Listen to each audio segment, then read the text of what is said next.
You're listening to Affected by Altitude, a Colorado Rockies podcast for and by Rockies fans on Rocky Mountain Rooftop. Thank you for joining us as we discuss all things baseball and Colorado Rockies. Hello and welcome to Affected by Altitude, a Colorado Rockies podcast on Rocky Mountain Rooftop, a proud affiliate of the Fans First Sports Network. I am your host today, Evan Lang, and with me as always is my cohort and partner in crime, Skyler Timmons. Mission accomplished. We got the guy who assaulted Dinger. He turned himself in, is what I heard. The power of the internet. I mean, I really don't understand what the plan was, but I also don't understand how he got away to begin with. Yeah, that's the funny part. He was sitting in a very crowded part right by the dugout, and he just got up, jumped on top of the dugout, tackled the mascot, and then left, I guess. Yeah. I don't know. The security's weird. You'd think all the old ushers would have been just swarmed on him, but slipped away, I guess, but turned himself in, so that's good. The video is still kind of funny, but it's also stupid of why anybody would do that. Yeah. It's like, leave the mascot alone, man. And it sure doesn't help that this is now the second straight year with a fan and Dinger controversy. Yeah. Dinger's just getting in all sorts of trouble. For those of you curious, Dinger Day is coming up here soon. You can purchase your tickets and have a lunch with Dinger. And potentially just sucker punch him, I guess, and assault him. Don't do that. If you buy theme day tickets for Dinger Day, do not assault the mascot. Please. Oh, Dinger. Well, we've got a lot to talk about today. Probably the main thing we're going to start with is all these injuries that the Rockies have going on to start the season. We might as well kick things off with an update on Germán Márquez. As you may recall, Germán left his start against the Cardinals in the sixth inning while throwing warm-up pitches. Elias Diaz noticed that something wasn't quite right, went out to the mound and called out the trainers. They took Germán out for precautionary reasons, had an MRI done. MRI very thankfully had no structural damage or anything significant other than inflammation in that right forearm. But Germán did go on the 15-day injured list. So definitely better than we were, I think, expecting, because you always kind of think of the worst when your pitcher leaves during an outing with forearm or elbow discomfort in that pitching arm. It can really be an indicator of things like Tommy John or any other serious injuries. And so there was a lot of panic in our writers' room and across the Rockies fandom with already how not very good this team is, and then losing our pitcher who not only is good, but has been such a workhorse for his entire career. And I think people kind of panicked at the idea of losing Germán for the rest of the season with the already very low expectations of what this season is looking like. What are your thoughts on the Germán injury?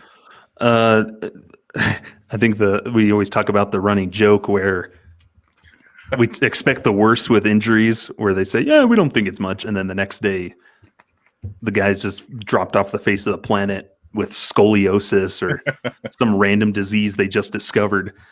So it's good to see him at least dealing with forearm strain. Still not great. You don't like injuries in your pitching arm. So hopefully it's giving him the rest. He'll be okay. Come off after the 15-day IL stint. He just got cleared to start throwing today on this Sunday that we're recording. So that's good. Slowly work his way back. But it's definitely something you got to be worried about as the season progresses and when he comes back. Because like I said, after Germán, if he goes down or Kyle Freeland goes down, what do you do? What's the backup plan? And we're seeing today Noah Davis is getting a start on this Sunday after getting called up, making his first big league start, which is great. But even then, he's not lights out down in Albuquerque. And so he has potential, and hopefully good luck to him. But it kind of highlights the problem that the Rockies have with pitching depth that we talked about last week, where after Kyle Freeland and Germán Márquez, It's a bag of question marks of what would happen. You cross your fingers and hope for day game Jose Urena. Yeah.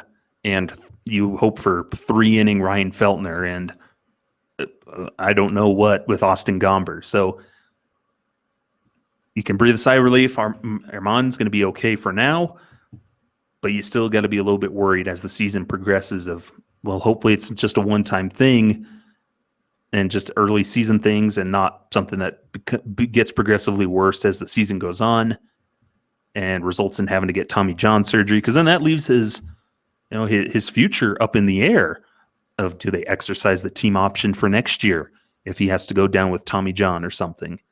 It's difficult to figure out. So there's a lot riding on Germán Márquez this season, and hopefully the pressure isn't getting to him. But I don't really. Part of why I think it's a mixed bag with pressure wise is that Germán said in his post game interview following that game that he had been feeling it between starts and didn't really say anything, and because he didn't think it was too severe or whatever. And then also that he had started feeling this discomfort in the 4th inning of the start that he was pulled and had pitched through it. And at first, what it really looked like was, Germán pulled out the training staff, good on him for making the right call and not trying to pitch through it. And then we find out that he did try and pitch through it. It was Elias Diaz who noticed something was off and got the trainers out there to get him pulled from the game. So you do got to wonder if maybe that's it, of, that Germán is taking this season seriously, especially with how last year went. But at the same time, that is really not what you want to hear, especially with a history of this team of guys trying to play through injury. You don't want that. And I love Germán, and I want him to be successful, but I also want him to be healthy, because it really is, like we said, after John Gray left and the Rockies just made no effort to replace him. And even before that, starting pitching depth was an issue. And now it's in an all-time just really bad spot. And it really is. If Germán goes down and Kyle goes down, there's nothing there. Hold on to your butts. Austin Gomber had a really difficult start against the Mariners. Ryan Feltner looked fantastic the first time through the lineup against the Mariners last night, and then just got completely shellacked his second time through the lineup. And that game ended up being a blowout. Connor Siebold has not been pitching well out of the bullpen. Or he pitches well when it's a clean inning for the most part. But if he gets a runner on, then then there's going to be some issues. And it really is hoping for day game Jose Urena at that point, because, and I pointed this out on Twitter last week, or his last start, and I'll just go over again what his stats are. He is legitimately a night and day pitcher. For night games in his career, Jose Urena has a 5.40 ERA, has given up 79 home runs, has walked 197 batters, and has a whip of 1.502. In day games in his career, Urena has a 3.93 ERA, not amazing, but much, much better, with only 29 home runs allowed and 104 walks to 205 strikeouts with a whip of 1.261. So you basically know if it's a night game, and we've seen the first 2 starts Urena had this year were both night games, and he got crushed. And then his third start was a day game, and he did okay. But you don't want to have to rely on hoping that Jose Urena's next start is going to come during a day game with this rotation. Yeah, when you have 1 or 2 day games a week, like if you just turn him into a Sunday pitcher, I guess, let him pitch every Sunday, give him the Fujinami, or I forget his name, with the Oakland A's, who's pitching once a week on Saturday. If you have to go that route, it's I don't know. And at the very least, though, reinforcements might be coming in the form of Antonio Senzatela. Antonio Senzatela tore his ACL last season and has been rehabbing that since. He, on this most recent Friday, pitched 2 innings in an extended spring training game. And the Rockies are going to have him pitch another extending spring training game on Tuesday. After that, they're going to evaluate where he's at and see if it's time for rehab assignment with the Albuquerque Isotopes and what his timeline for return is. And with how shallow this rotation is, I don't think I can stress enough how important the return of Antonio Senzatela is going to be to this team. Yeah, they need Senzatela because he's the number 3 starter, more or less. Like, you would put him in as the number 3, and then you don't have guys like Jose Urena. He'd be in the back end of the bullpen. And it's really kind of a competition between those 3 guys of Urena, Gomber, and Feltner of who gets to stick around when Senzatela comes back in roughly next month, probably first part, maybe middle of May. And so it's important that we get him back, but it's good to see him working back. Sounds like he's doing good. We had some scoreless outings down there in extended spring training, pitching today again on Sunday. So he's on the horizon. It's good to see. And he had an up and down the year last year. And after that contract, so hopefully maybe he's kind of grown into it and calmed things down and figured it out where he doesn't have the pressure or pressing on himself to justify that contract he signed. But yeah, I can't wait for Senzatela to come back. If nothing else, just to get some more known quantity back. Yeah. And even then, like, Senzatela had an up and down season last year, but I think he never really got the chance for things to normalize after his injury, because Kyle Freeland and Germán Márquez both had really rocky starts to their season last year, but they both pitched the full season, and eventually you saw them kind of normalize, where Kyle really got back down to where you expect him to be. And while Germán wasn't great, he got his ERA back down to sub-5, and you saw some flashes, especially in his last couple starts of the season, of the pitcher that we know was in there. And now we've had Germán, and he's had a solid couple of starts here in this season, versus Senzatela only had 19 starts before he tore his ACL. That's still in August, so he had pretty much the whole season. But not nearly as much as Germán Márquez or Kyle Freeland, where it was in August and September that they started to even things back out. And Senzi's ERA was 5.07 last year. So not amazing, but not the worst. Like, it could have been worse, and you saw glimpses of what he was really, really good at, especially with like limiting home runs. He only gave up 9 home runs last season, which is what he excels at, is inducing ground ball contact and keeping the long ball, which with this season especially is something that we need, because Patrick Saunders of the Denver Post last night dropped a just really incredible statistic that the Rockies are 0-10 when they allow a home run. Yeah, it was 0-9 before they lost last night when they gave up a home run. And what was the first earned run that the pitching staff gave up last night? Was a home run. Mm-hmm. And it just barely squeaked over the outfield wall, but a home run's a home run. And it's always that after that first home run gets given up, the wheels just completely fall off. Yeah, there is some sort of mental fortitude or something, mental aspect of the game that the Rockies pitching staff is, maybe just the team in general, is just really lacking, because we know the talent and potential all these guys have, but then it's all the mental errors they're making that an error happens, and instead of picking themselves up and then getting the next out, it's backbreaking home run that turns a 2-run game into a 4-run game late in the game too. Now we've seen that a couple of times on the defense. Ground ball that should get somebody out of an inning, error.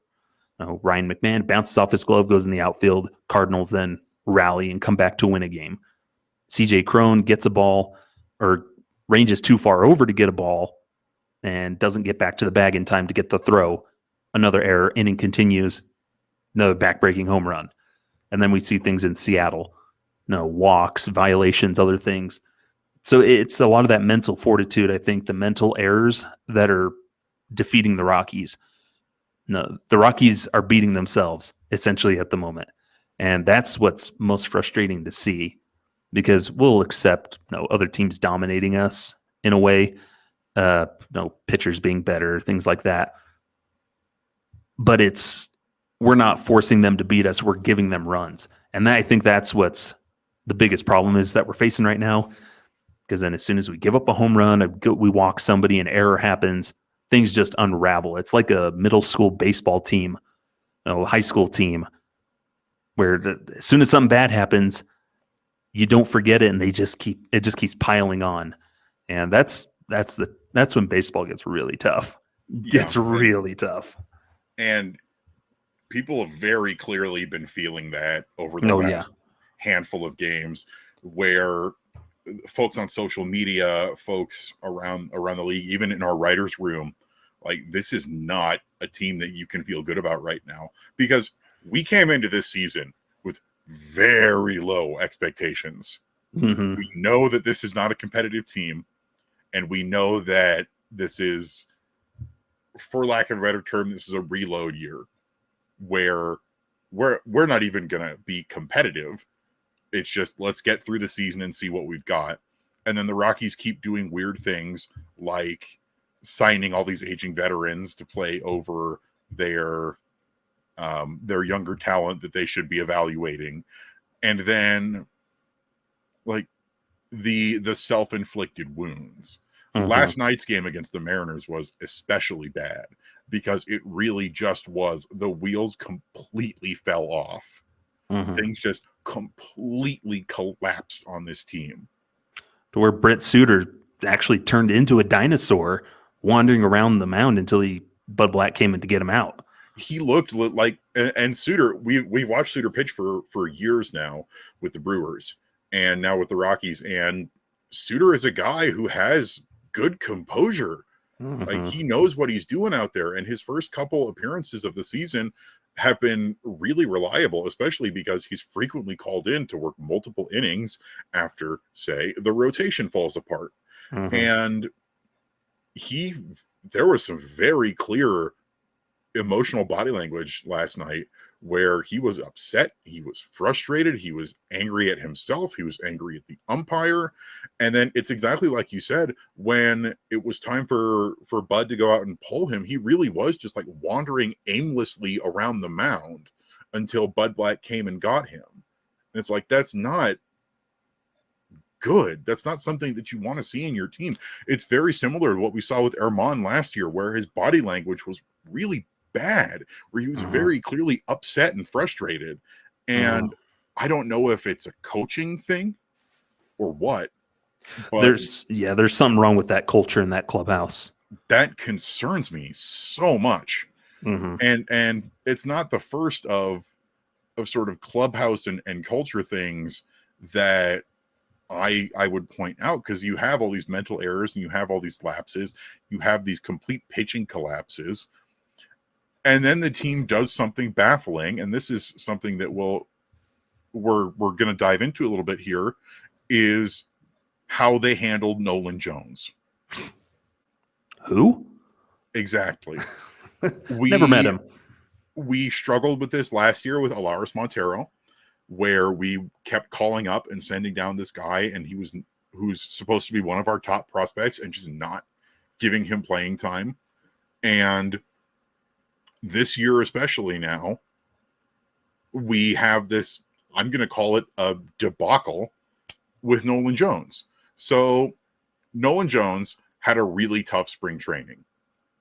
And I legitimately think the move to have him start the season in Albuquerque was the right move, because he needed to find his rhythm at the plate, and he did.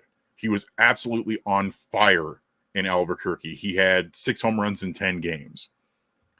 And then when Germán goes on the injured list, they called up Nolan Jones and did precisely nothing with him. He sat on the bench for 3 games and got optioned back down to AAA today. Mm-hmm. It's tough because their reasoning, Germán goes on the IL, and so the subsequent move, which was kind of surprising, they called up Nolan Jones. And you're thinking, well, why would you replace a pitcher with a position player when you already have a bunch of infielders. And it was, I guess, the Rockies' reasoning because Lars Montero was dealing with a little bit of a thumb injury, just jammed his thumb or something. So he was getting a couple days off. You'll think, oh, well, that's naturally you can put Nolan Jones in to play for him. That's perfect. Instead, they put Mike Moustakas, Alan Trejo, and Harold Castro out there to play third base in the outfield in place of Nolan Jones. And even when games were out of hand, he still just sits there on the bench doing nothing, which I'm sure he's happy to be up with the big league club. But this conversations we had before last year with Montero, where they bring up these prospects and they just sit. They're not doing anything. Like, yeah, I'm sure there's some work they're doing behind the scenes, but it's different of you call him up, you expect him to at least get some sort of action in the game, an at-bat, a defensive replacement, something to show like, hey, we value you and this is why we called you up and we just want to give you a quick look while you're up here, reward you for what you did down in Albuquerque. But sitting on the bench for a couple of days and not doing anything is, man, I'd be angry. I'd just be so frustrated. And who knows what Nolan's feeling. But it's unfortunate because I think we all would have loved to see him at least get a look, getting at bat, something to justify calling him up. But sending him down like that and just kind of wasting time, cooling him off after not playing for a couple days. Hopefully he can pick it back up down in Albuquerque when he gets back. But that's really frustrating to call him up and he just does nothing. And it's really, like, hey, he's here. And then he doesn't do anything. And with Nolan Jones, so he would have been up for 3-4 days. And then you don't know if he's going to get back to Albuquerque in time to play for the Topes today. And then the Topes don't play on Mondays. So you're realistically looking at 5 or 6 days where he doesn't get any at-bats over this move that makes no sense. Yeah. Because you even had last night in a blowout, it's 9-2. They're pulling starters. Optimal chance to put Nolan Jones in. You know what the Seattle Mariners did? They put in Jose Caballero, who they called up that day to get some reps and make his big league debut. The Los Angeles Angels of Anaheim called up their 2022 first-round pick, and he's their starting shortstop after playing just 40 minor league games in his career. Yeah, they're just giving him the go-ahead, the green light. And then in the blowout last night, they pull Jonathan Daza, or they moved Jonathan Daza to right field and pulled Chris Bryant and put in Harold Castro. Mm-hmm. And I like Harold Castro. I think he's a cool guy. I like hitting Harold. That is an inexcusable roster move. And then today, with Noah Davis getting called up, he's going to pitch today in place of Germán. Harold Castro is starting today in center field, and Nolan Jones was optioned back down to AAA. Mm-hmm. And that makes zero sense to me. And we saw that before with Lars Montero last year, where the Buddy Black and the coaching staff at the front office were like, oh, we're teaching him about the big league environment and how to fly on planes and how to do the big league practices and reps. But here's the rub with that. Nolan Jones has big league experience. About a month's worth. He made his major league debut with Cleveland. He has played Major League Baseball. He does not need to learn how to fly on a plane or to learn how to take those big league practices. He's done that. Mm-hmm. And you have now one of your top 30 prospects that you traded a solid infielder for, and you're not using him.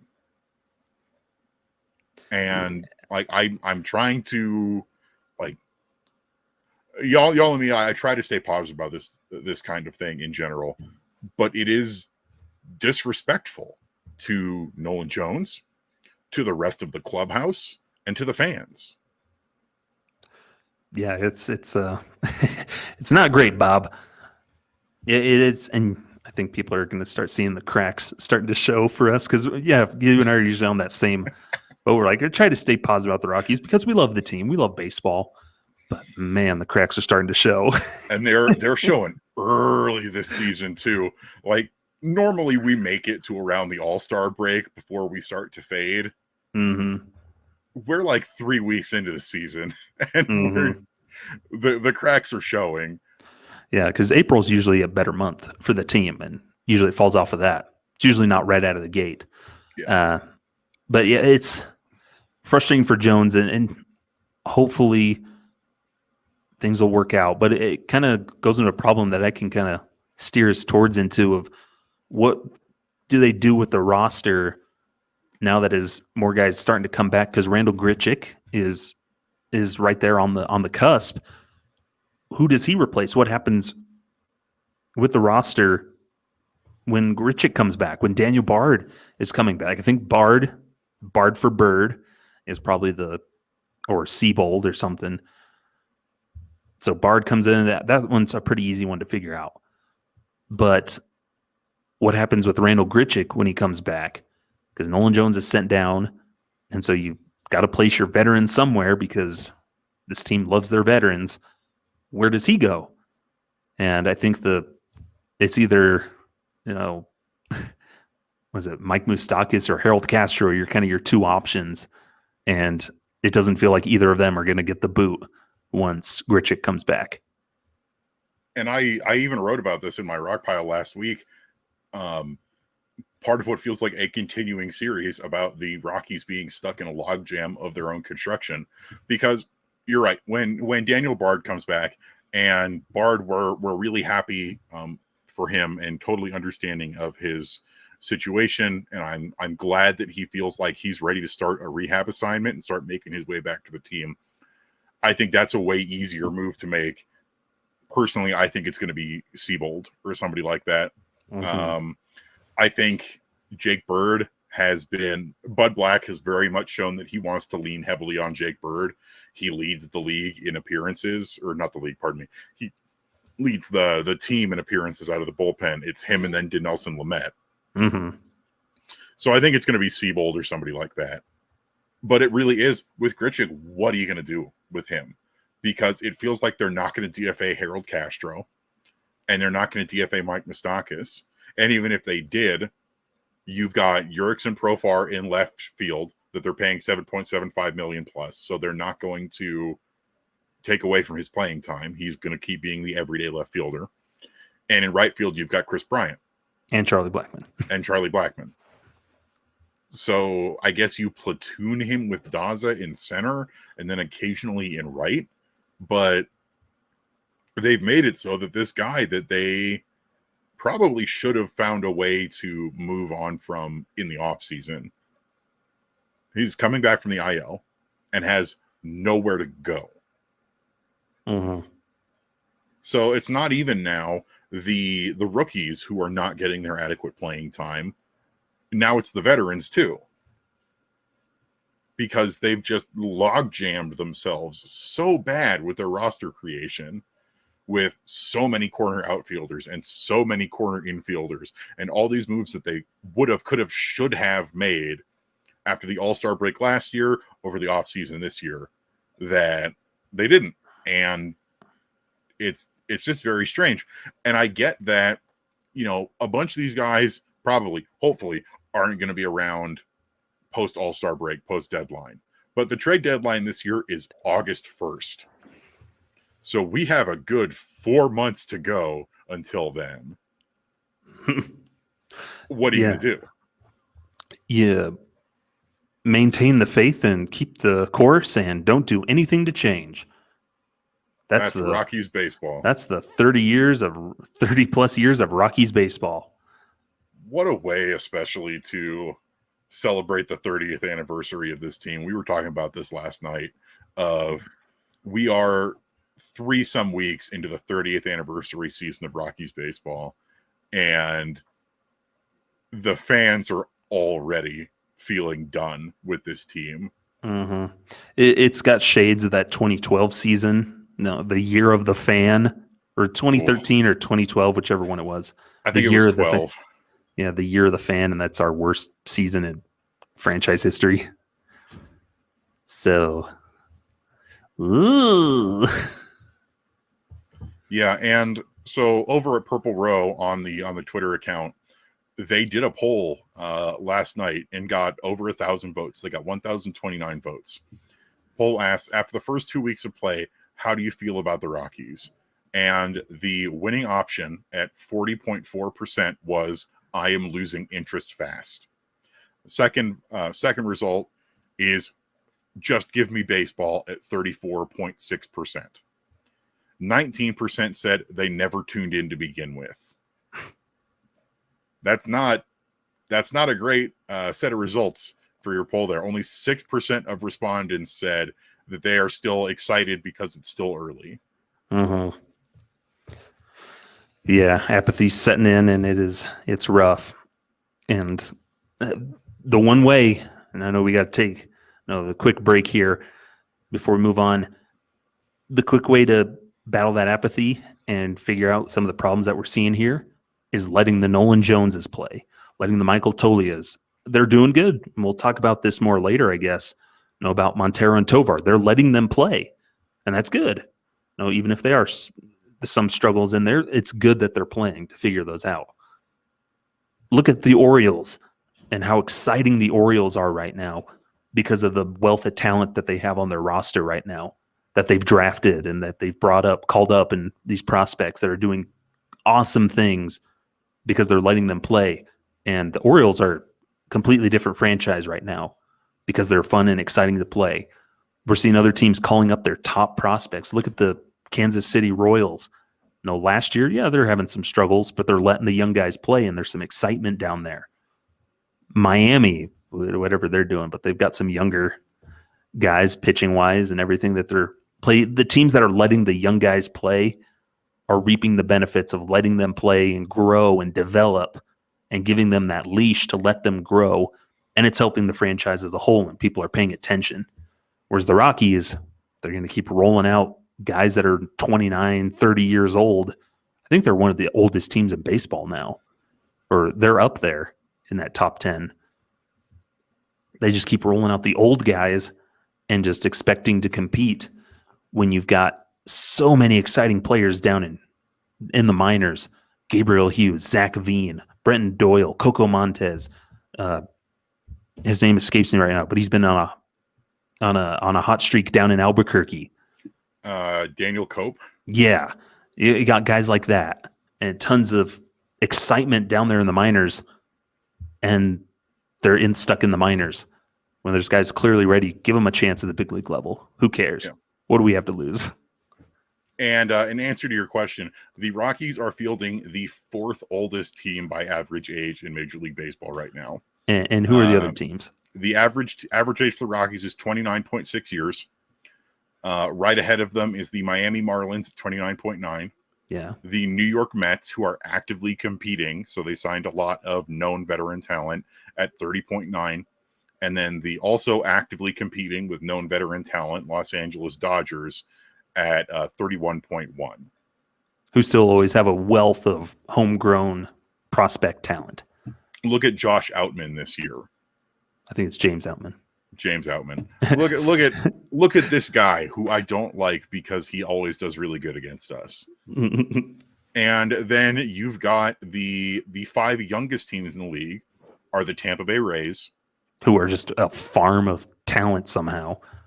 The Washington Nationals, who are actively rebuilding. The Cleveland Guardians, who are kind of coming out of a rebuild, kind of not. I think they definitely overperformed last year, but they've got a lot of intriguing talent on that roster. The Detroit Tigers, who are probably the outlier of this group because they're in the rebuild of the rebuild of the rebuild. Sorry, Tigers fans. Yeah, and I think Miguel Cabrera is making up the majority of that age. Because he's what, 42? Something like that.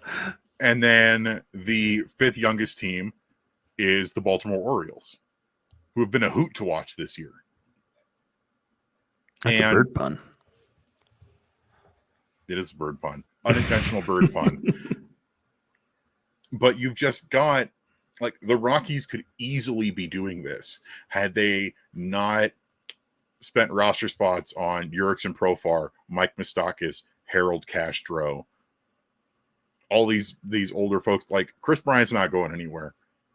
Charlie's not going anywhere. But there's space. Like, you could have, instead of Moustakas and Castro, you could have Brenton Doyle and Nolan Jones. Uh-huh. But that's baseball, as Buddy Black would say. Mm-hmm. Oh, Harry Black. If you're listening to the audio version, we're going to take a quick break here for ads. Stick around, and we'll be right back in just a second. Audio listeners, thanks for sticking around with us. We are once again trucking along through just another great week of Rockies baseball. I'm Evan Lang. With me is Skyler Timmons. And last week we spent a pretty lengthy part of the show talking about pitching, and we're going to turn things around here, and we're going to spend a pretty lengthy part of the show talking about the Rockies offense. And it's been a weird season so far. I guess since we had a lot of negatives in the first part of the show, so let's start with a positive, and that's that catcher Elias Diaz is having a really good start to his season so far, which is not something we got in his last two seasons, where, especially last year, he really struggled out of the gate. This year, not the case. He's one of the Rockies' best hitters right now. He's on a 9-game hitting streak. Highest of his career. He's hitting 370, 431, 587 with 2 home runs and 4 doubles. He's got 4 walks, which is tied for the third highest on the team, and 9 strikeouts, which is one of the lower figures on the team. And for your 32-year-old primary catcher, it's a pretty good way to start the season. How are you feeling about Elias Diaz right now? No, it's good because we know the potential and the impact that Diaz's bat can have. In that first season, or was it in 2021, had that phenomenal season, and then he gets that contract, and they talk about that a lot, where he was just kind of pressing himself last year of trying to live up to that contract.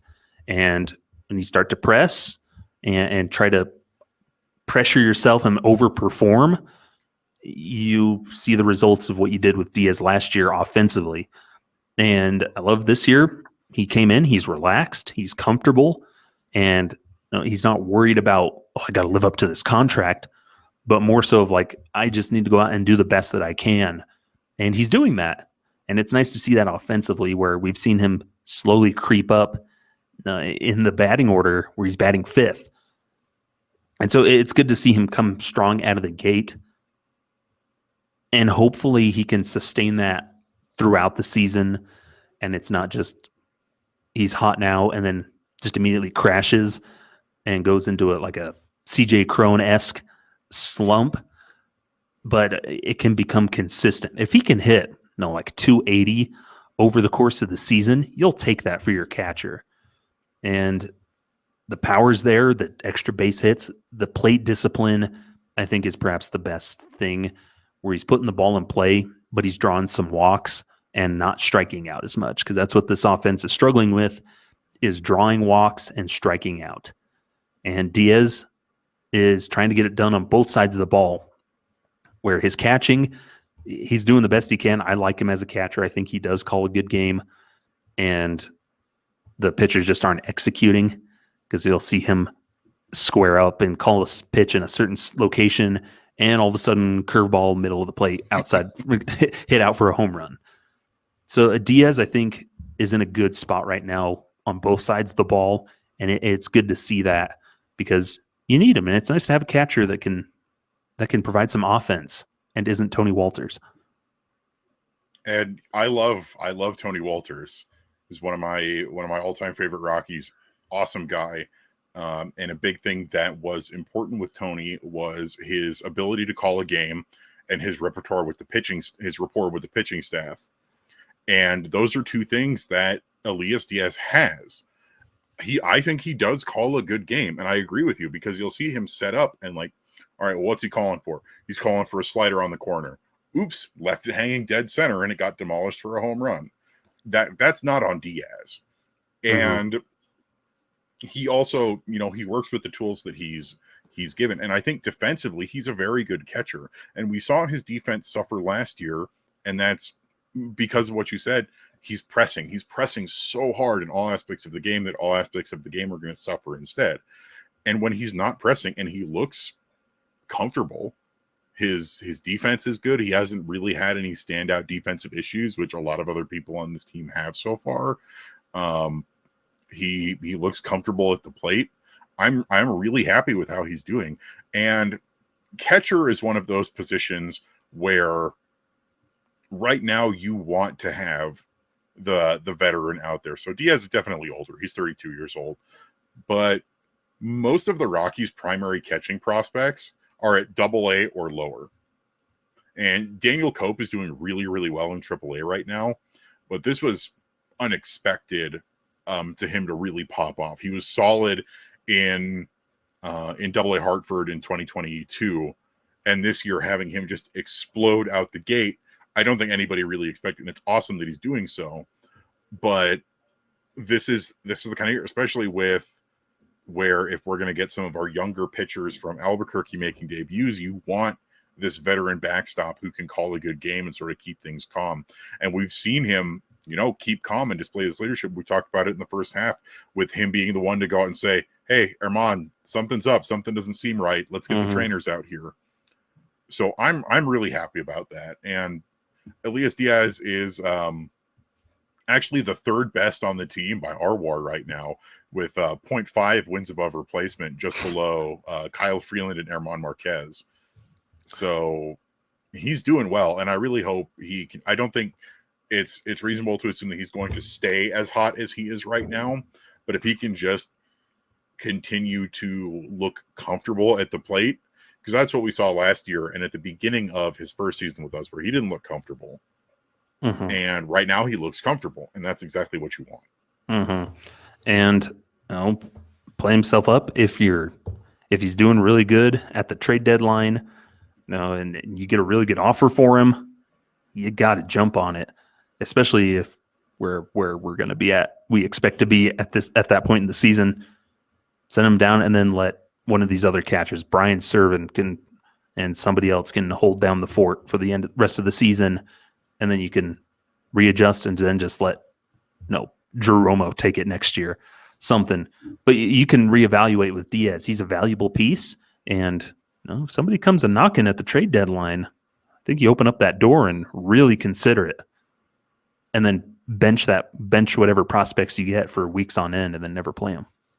Pretty much.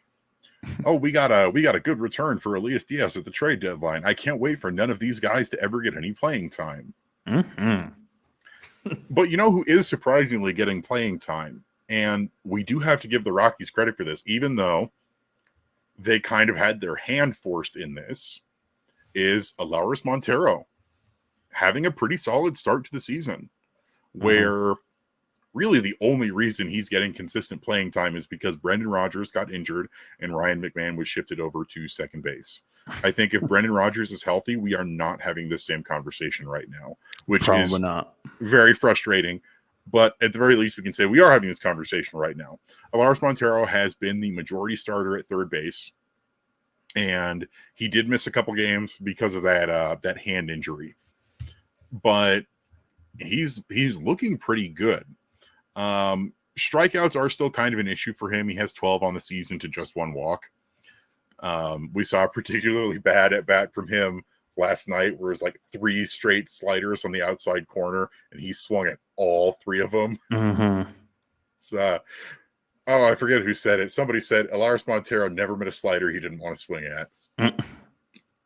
But outside of that, he's currently hitting 333, 366, 487 with a home run and 3 doubles. That's pretty solid. And yes, he's striking out a lot. But what I've noticed is he is making a lot of hard contact, and he's also getting the ball up the left field line a lot, where he is making just hard contact and squeaking that along the foul line. And it's getting the job done. And, you keep giving him regular at-bats and the additional power is going to come. But we've already seen him demolish a home run, and we know that he can do more. Mm-hmm. And his problem that is the same thing the rest of the lineup's dealing with is just pitch recognition, especially with breaking balls, off-speed pitches, where they're just whiffing through them. And no, he's not innocent of that either. And that's something that they all have to figure out. But the difference between a CJ Crone having that problem and Ryan McMahon, as opposed to a Montero and Tovar, is that Montero and Tovar are young guys in their first or second year in the big leagues. And so they're growing at the plate and learning how to develop and adjust to those pitches and react to them and figure out how to hit them and everything. And so Montero, I think, is doing a good job because, like you said, he's hitting the ball hard. He's looking comfortable. He's got some good swings. He's hitting the ball hard, and he looks good. And the defense is coming along. He's doing a ton of work doing that. Now, it's still not as crisp and clean as you want it to be. And we've been spoiled with third baseman over the years, so he's not up to the level of Ryan McMahon. But he's doing solid work over there as he's learning and growing as a fielder and as a hitter. And it's just good to see him growing and having some success. And hopefully, once he figures out that plate discipline or figures out what pitches he wants to hit and waits for those, then we can see that power start to uncork. And we see him just starting to hit dingers and even more. Well, not dingers, home runs, because dingers already been hit. But see him hit more of those extra bases and see that power that he has, because he would be a real boost if you can get him even hotter. Instead of just the singles and stuff, we start getting more extra bases. That same conversation we had about Chris Bryant, where if they just start hitting some more extra base hits, I think a lot better things begin to happen for Montero. Definitely. And real quick, I want to touch on his defense as well. He made some nice plays last night against the Mariners that I don't think he would have made last season when we saw him play. Mm-hmm. Like he's very clearly, like he's not perfect. And like you said, we've been spoiled by third base defense here. But he's very clearly putting in the work to improve at third base. And that's good enough for me, especially when, he's continuing as a rookie this year and we're just watching him develop and get playing time. And then speaking of watching people develop is Ezequiel Tovar, where Ezequiel Tovar has had some really nice at-bats so far in the season, but he went a good 2 weeks without drawing a walk and has struck out 14 times. But you'd watch him and that these walks might be coming because he's taking long at-bats. He's working counts, but then say on a 3-2 count, he swings and misses. Mm-hmm. But you're watching him, a 21-year-old prospect, develop his plate recognition and his plate discipline in real time. Mm-hmm. And since then, he's now has 4 walks. Yeah, and that's the fun thing to watch. Same with Montero is, Tovar's learning himself and learning how to be a big league hitter where, hey, man, you can't be just swinging at everything willy-nilly like he has a tendency to do, hence 14 strikeouts. But when you see him, he can learn from at-bat to at-bat, where one at-bat goes down swinging 3 pitches, 3 sweepers or whatever goes down on those. And then the next at-bat, he's seeing 5 pitches, 6 pitches, runs the count full, draws a full count walk. To see him developing in real time, like you said, that's fun to watch. And you can accept the, oh man, he's batting $188. You can accept that. That's easier to swallow because you realize, he's a 21-year-old rookie. He's our shortstop of the future for now. Let him do it. Let him grow. We have nothing to lose by him learning that and developing. And then if he never does develop, you can say, okay, well, we can move on from that then, because we've given him this long look and the signs just aren't there yet of the growth. But you can accept that. I was talking to somebody, And he was like, I'm just not impressed with Tovar so far. And I'm like, did you watch him all at the minors? No. Well, then I'm sorry, but you don't really have much to go off of here. He had coming into the season like a week total of big league playing time at the very, very end of last season. So, like, I get it that when you don't watch minor league baseball regularly, it's hard to look at a prospect and have him not immediately return results and then go, well, I don't see what all the hype was about. But with Tovar, he really is like, you might as well just ignore that last week of the 2022 season because he played for a week and then had the entire off season. Come into this year basically as a brand new fresh-faced rookie as the everyday shortstop. And he has started almost every game at short. And that is the one thing I will praise the Rockies for, is that they came into this season knowing Ezequiel Tovar is going to start as many games as humanly possible at shortstop. They didn't sign an additional shortstop like they did last year. They didn't block him with a veteran. He has played.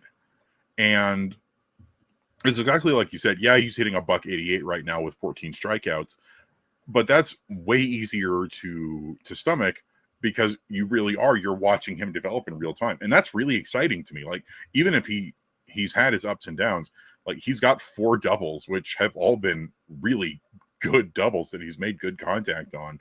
And you're watching him take these good professional at bats and learn and develop in a season where there's no expectations. That's really exciting. And that's what I want to see more of. I want to see more of these rookies and young guys develop, and we get to watch them develop in real time versus Harold Castro out in center field for who knows why. And with Tovar, like you said, it's easier to stomach that versus, say, Ryan McMahon is only hitting 200 right now with an on-base percentage under 293, and he's got the power. He already has 3 home runs. It's the second most on the team. But he struck out 19 times. Yeah, and a lot of these guys that are supposed to be our power hitters, it seems like everything they worked on in spring training just went out the window as soon as the season started, or right after those first 2 games against San Diego. And unfortunately, Ryan McMahon, I don't know whether it's the move back to second has thrown his offense out of funk or what it is, but I think he's trying too hard to be, I got to be the big power bat type of guy, though. The whole philosophy of I got to provide the 50% of power, where he's forgotten those fundamentals. Yes, he's drawn some walks. He's got 7 walks that leads the team. Yeah. Hey, that's great. 19 strikeouts also leads the team. So he's not even being the 3 true outcomes type of guy. He's 2 outcomes and maybe a home run will get thrown in there. And he's batting 3rd or 4th or 5th most of the time. So we need Ryan McMahon to maybe simplify some things, get back to just making contact, put the ball in play, get your base hits. The power will come. Look at Chris Bryant, what Chris Bryant's doing. And Charlie Blackmon, they're just focusing on getting their hits, and eventually the power will come, hopefully. Yeah. But it's frustrating with Ryan McMahon, especially with guys in scoring position, where the team's just choking every time somebody's in scoring position. They maybe try to squeak in a run, but a lot of time it's 2 guys on, 1 out. Oh, here's an inning and double play. So we're seeing that from a lot of guys, but Ryan McMahon's just having a rough go of it. Him and CJ Crone. No, our 2 power bats in that lineup are just having a rough go of it. Yeah, and the Rockies already have the 3rd most grounded to double plays of the entire league right now. Woo! And then when you combine that with Ryan McMahon's got a pretty high ground ball percentage so far this year, and he has a strikeout rate of 32.8%. That's not what you want. And it's the same, like you said, for CJ Crone. He had that incredible first weekend against the Padres and has looked pretty lost ever since. Mm-hmm. I don't know. I've talked to this with my brother. Of how many times has it felt like CJ Cron's gone down in just 3 straight pitches, swing, called strike, or some sort of combination with that, where it's tough. And again, it's those things of you're not quite sure what's up because the power's there. We've seen the power, the fundamentals, and everything, but they're just pitch recognition, I think, and everything's just forcing them into this hole of not recognizing pitches and just swinging from the seat of their pants and coming up empty. Yeah, and it's that CJ has the power. There was something that came across today where of active players, he leads the league in home runs that are over 450 feet with like 16 of them. They don't count at Coors. So when he makes contact, he demolishes the baseball, but he's not making contact right now. Yeah, and teams have figured that out. And especially when he doesn't have the protection around him in the lineup, he's not going to get anything to hit. I think teams realize that. And we're seeing that with a lot of guys. There's the scouting reports, other teams. We're seeing how good scouting is by other teams because look what the Mariners did. You have a guy coming in just hucking sliders and sweepers at us and strikeouts, groundouts, changeups. Oh, we're whiffing through them and everything. So we're seeing them. They're not getting anything good to hit, and they're not forcing other teams to pitch to them. Where, like we said in the first half with the defense, the mental errors, we're giving things away to the other team, and that's beating us. The Rockies are beating themselves in all aspects of the game, offensively, defensively, pitching-wise. This team is better than the way they're performing right now. And I honestly do believe that the team construct of that lineup is better than what they're doing. Yeah, it's like we have, I think, a team that is more well-constructed than, say, the 3-12 Oakland Athletics. But the fact that we're only 2 wins better than them right now in the standings is a tough pill to swallow. Mm-hmm. Like when a team that is actively and openly tanking. When we're just a possum away from being the Oakland A's, it's not a good sign, Evan. Oh, man. That's one of my favorite stories from the week, I think, where the visiting press box at Oakland Alameda County Coliseum has a possum in it. And so none of the visiting teams can use that media box because there's just a giant possum in there. It staked his claim. And I will say one positive thing about the Rockies right now. The ground ball rate is down significantly. Right now, the Rockies are below league average in ground ball rates, 42.5. That is an improvement. That is a huge improvement, especially considering last year when they had the highest ground ball rate in team history and led the league in ground ball rate. Mm-hmm.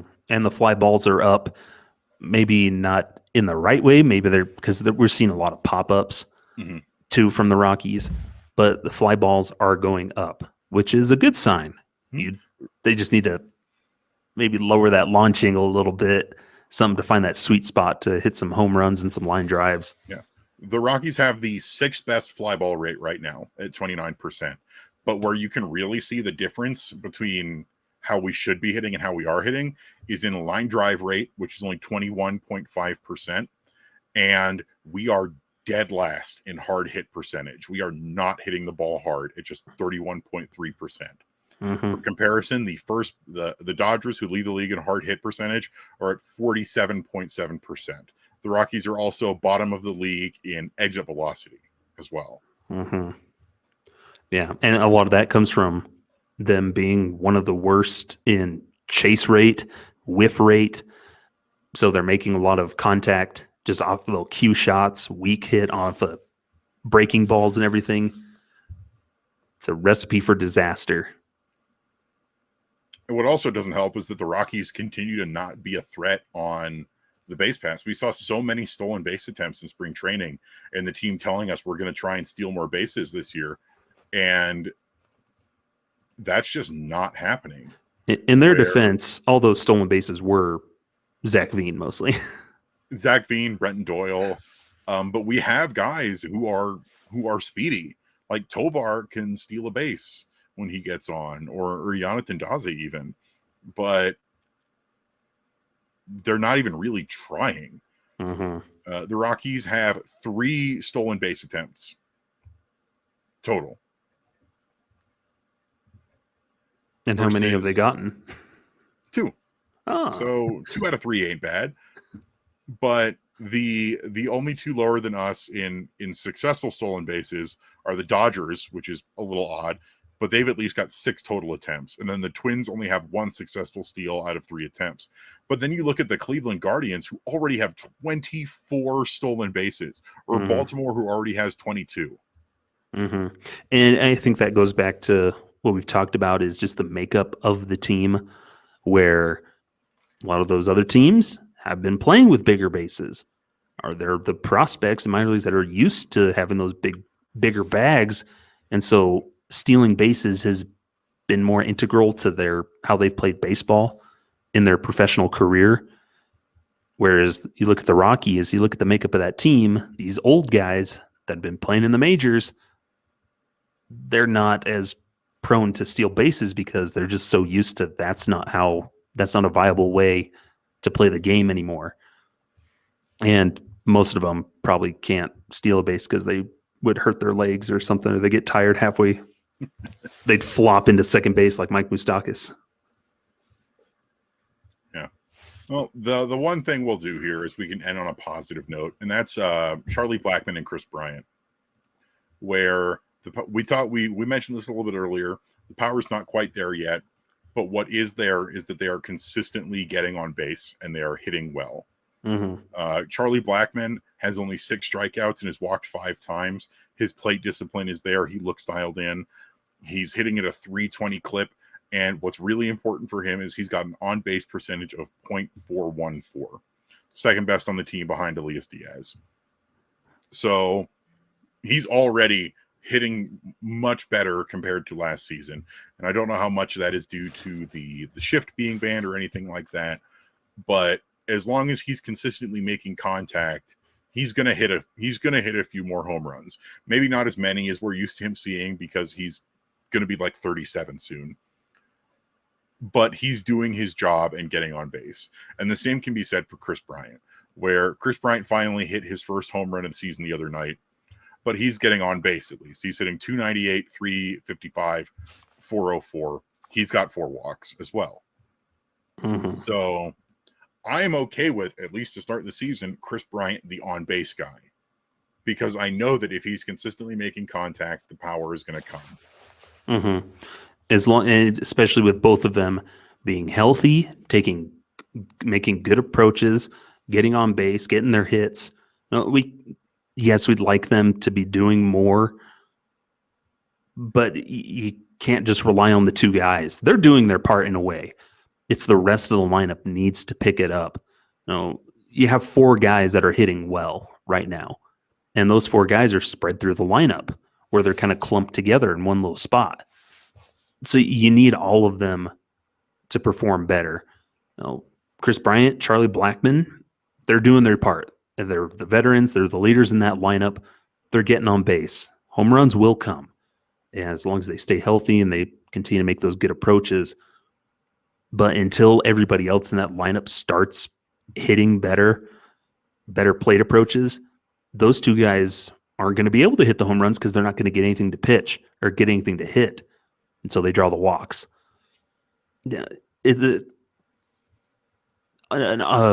Offense for baseball isn't like football or basketball, where you can rely on 1 or 2 guys really to carry your offense. Baseball needs guys 1 through 9 to contribute. Pass the baton. One guy, somebody's got to step up. Your lineup's only as good as your weakest link. And unfortunately, the Rockies have a lot of weak links in there. Those that are struggling, we need them to turn things around. I don't know what the team needs to do, whether they need to go, like in the natural and get the hypnotism, start building their own wonder bats. I don't know, do Mark Stout's little like seance thing to cleanse the team. I don't know what. Have Gerardo Parra come back and just start like licking or shaving bats or whatever he was doing that one time. You do something to exercise the demons in that offense. Because like we said, this team has so much more potential offensively. No, if this team could start performing offensively, it would do so much to carry that pitching staff, or at least to offset some of that pitching staff. Yeah, and it really is. Some of these guys are better than what you're seeing from them. Like Jonathan Daza hit over 300 last year and did not strike out very much, and he started this season just striking out a ton, and it's started to get a little better. He has 10 strikeouts, which is honestly less than most of the other guys on the team. So you can see that he's starting to sort of figure it out, but he's not making good contact yet. And he's not drawing walks. Like he could draw some walks last year. He is one of the, I think, 3 people on the team with regular starting time who have no walks. Yeah. He's not even regular starting time, because the other guys with no walks are Harold Castro, Brian Serven, and Alan Trejo, none of whom are starters. Yeah, and Daza has that batting average that's higher than his on-base percentage. And no walks, no home runs. I think he has like what? One sacrifice fly. Yeah. And you know that Daza's not a power hitter. Fine. He's got like 3 career home runs or something like that. But we also know that he's a better hitter than what we're seeing so far this year. And then you have guys like the guys on the bench, like Alan Trejo and Brian Serven, in very limited playing time, which is a shame because I think they both deserve to get at least some more playing time, have hit really well. Alan Trejo especially has 5 hits and 16 at-bats and a double and only 3 strikeouts. But, he's not a regular contributor. He's mostly been a defensive substitution late in games, or he's been an injury fill-in. Mm-hmm.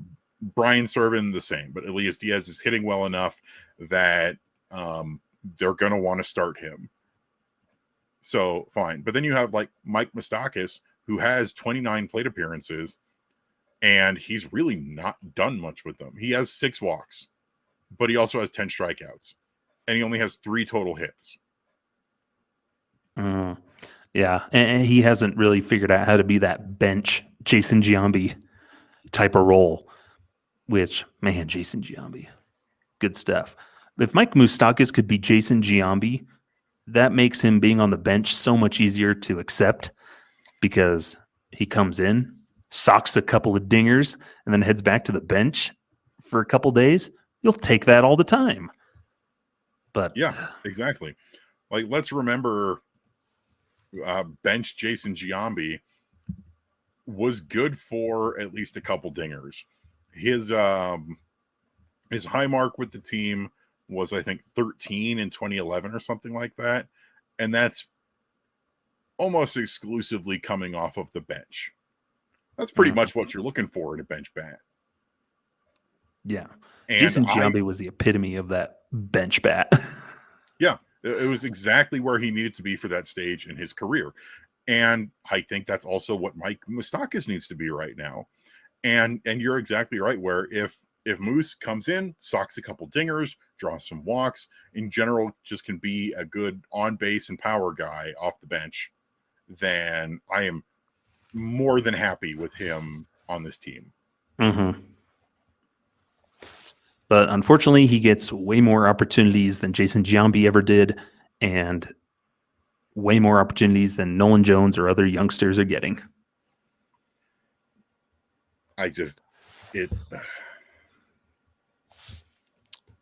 the depressing note we can end on. I hope Nolan Jones gets back to Albuquerque and starts tearing the cover off the ball again, and I hope we see him back up here and getting actual playing time soon. That's about all I can say on that. I think that's going to about do it for us here today. And Skyler, where can the folks find you at? Well, you can, as you can see, you can find me at @sideline_crowd. On the video, you can see my little thingy there. And then You can also find us over on Instagram. We're on the Instantgrams now with the Rocky Mountain Rooftop. That's at Rocky MTN Rooftop, which is the same as our Twitter account. And we're posting starting lineups, final scores, and just whatever other stuff we can find on there. Sure to like us and follow us and share it with your friends. Like and subscribe here on YouTube. And don't forget to click that bell so you get the notifications for the latest uploads. Whoa! Yeah. You can also find me Wednesday Rock Piles over on purpleroad.com. You can find me. I just changed it because I figured out how to change it. You can find me at Evan_Lang27 on Twitter. I would love to hear from you. I'm trying to be a little bit more active on there in terms of game day coverage. You can also find us, like Skyler said, our Twitter account at Rocky Mountain Rooftop. That's ROCKYMTN Rooftop. We've been trying to do some game threads and live game day tweeting on there, which games like last night where I was doing it was, that was a lot of fun. I was out of steam for live tweeting by like the 5th inning. Yep, it's rough. It's not great. Also, our Instagram and our YouTube channel. You can also find us on Twitter at Altitude Effect. That's the official Twitter account for this show. You can hit me up, see what I am doing on Purple Row, doing the Thursday Rock Piles and Thursday game threads. It's www.purplerow.com. And in general, just keep an eye out for the stuff that we're doing. Skyler, you've got the great new Every Rocky Ever show that you debuted last week. Yeah, so that got some really good some engagement on it. Yeah, so we had our most recent episode. Dustin and I, we talked about Andres Galarraga and the Big Cat, which was a lot of fun, and just hearing about my brother, who grew up and kind of one of his idols growing up as a Rockies fan. It was cool to hear him talk about that and just share some thoughts about the Big Cat as the Rockies' first superstar and everything. It's a lot of fun. So you can go check that out on YouTube, on our YouTube channel, and look up the podcast and follow our Twitter account of at Every Rocky Ever. Absolutely. And you can find our shows not only on YouTube, but on any podcast provider where you would prefer to listen to. We're on Apple Podcasts, Spotify, iHeartRadio, Google Podcasts. Basically, wherever you're most comfortable listening to the podcast on, you'll be able to find us. And we thank you so much for listening. It's been really interesting to see how our first month and change as Rocky Mountain Rooftop has gone. Slowly but surely, we're ticking up with things like subscribers, followers, and listeners. And we are really, really happy for all of your support. So thank you so much. Danke. But that's going to do it for us today.